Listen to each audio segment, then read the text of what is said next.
ರಾಜ್ಯದಲ್ಲಿ ಅತಿ ಹೆಚ್ಚು ಉದ್ದವಾಗಿ ಹರಿಯುವ ತುಂಗಭದ್ರಾ ನದಿಗೆ ದಡದಲ್ಲಿರುವ ನಗರಗಳಿಂದ ಕೊಳಚೆ ನೀರು, ಕೈಗಾರಿಕೆ ಮತ್ತು ಗಣಿಗಾರಿಕೆಗಳ ವಿಷಕಾರಿ ಅಲ್ಯೂಮಿನಿಯಂನಂತಹ ಅಂಶಗಳು ಸೇರ್ಪಡೆಗೊಳ್ಳುತ್ತಿದ್ದು ಕುಡಿಯುವುದಕ್ಕೆ ಯೋಗ್ಯವಿಲ್ಲದಂತಾಗಿದೆ ಎಂದು ಪರಿಸರವಾದಿ ಪ್ರೊಫೆಸರ್ ಕುಮಾರಸ್ವಾಮಿ ಹೇಳಿದ್ದಾರೆ.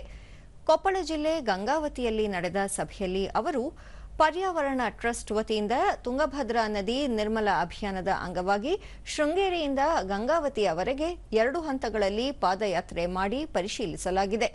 ನದಿ ನೀರಿನಲ್ಲಿ ಮಾಲಿನ್ಯಕಾರಕ ಅಂಶಗಳು ಬೆಳಕಿಗೆ ಬಂದಿವೆ.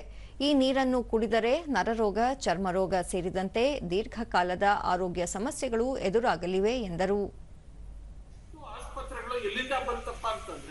ಒಂದು ಮೂಲ ಅಂತಂದ್ರೆ ಈ ಮಲಿನವಾದ ಕುಡಿಯುವ ನೀರು. ವರ್ಲ್ಡ್ ಹೆಲ್ತ್ ಆರ್ಗನೈಸೇಷನ್ ಹೇಳುತ್ತೆ 60% ರೋಗಗಳು ಬರ್ತಕ್ಕಂಥದ್ದು ಈ ಕುಡಿಯುವ ನೀರಿನಿಂದ. ಗ್ಯಾಸ್ಟ್ರೈಟಿಸ್ ಇರ್ಬೋದು, ಅದು ಜಾಂಡೀಸ್ ಇರ್ಬೋದು, ಈ ರೀತಿ ವಾಂತಿ ಬೇದಿ ಈ ರೀತಿ ರೋಗಗಳಿರ್ಬೋದು, ಚರ್ಮ ರೋಗಗಳಿರ್ಬೋದು. ಎಲ್ಲವೂ ರೋಗಗಳ ಮೂಲ ಅಂತಂದ್ರೆ ಈ ಕಲುಷಿತವಾದಂತ ಕುಡಿಯುವ ನೀರಿನ ಮೂಲ.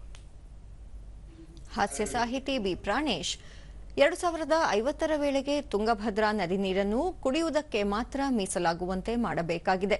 ನದಿಯನ್ನು ಸ್ವಚ್ಛವಾಗಿಡುವುದಕ್ಕಾಗಿ ನಡೆಯುತ್ತಿರುವ ಅಭಿಯಾನಕ್ಕೆ ಎಲ್ಲರೂ ಕೈಜೋಡಿಸಬೇಕು ಎಂದು ಕರೆ ನೀಡಿದರು.